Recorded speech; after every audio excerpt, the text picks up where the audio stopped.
bereket körüne har kayda jıyılıp bir kelebek eştilsin orayda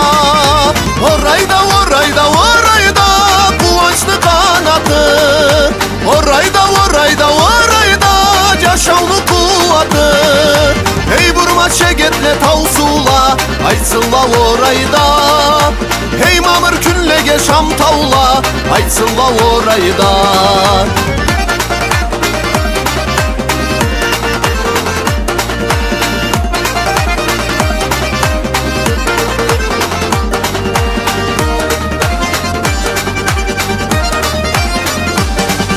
Şurtuma algışla eştile hartoyda havada tav kuşlay oynasın orayda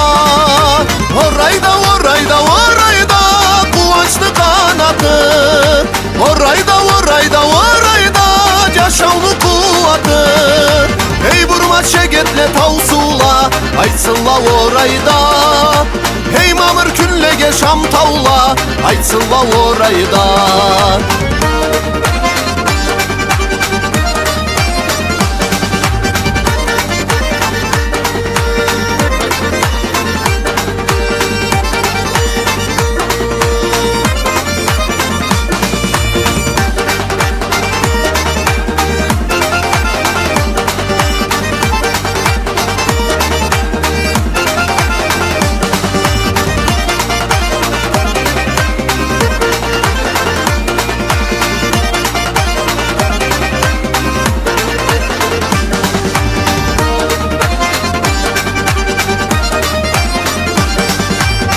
Nasip saklanıp harcılda kar ayda Tinçlikka atalıp jırlansın orayda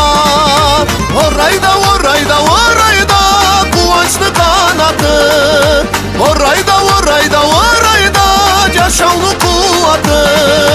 hey burma çegetle tavsula aytsınla orayda hey mamır künlege şam tavla aytsınla orayda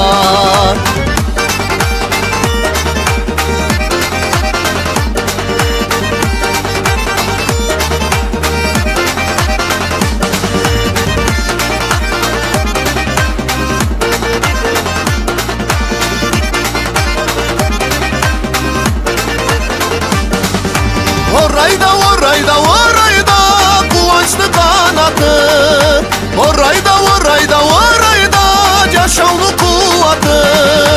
hey burma çegetle tavsula aytsınla orayda hey mamır künlege şam tavla aytsınla orayda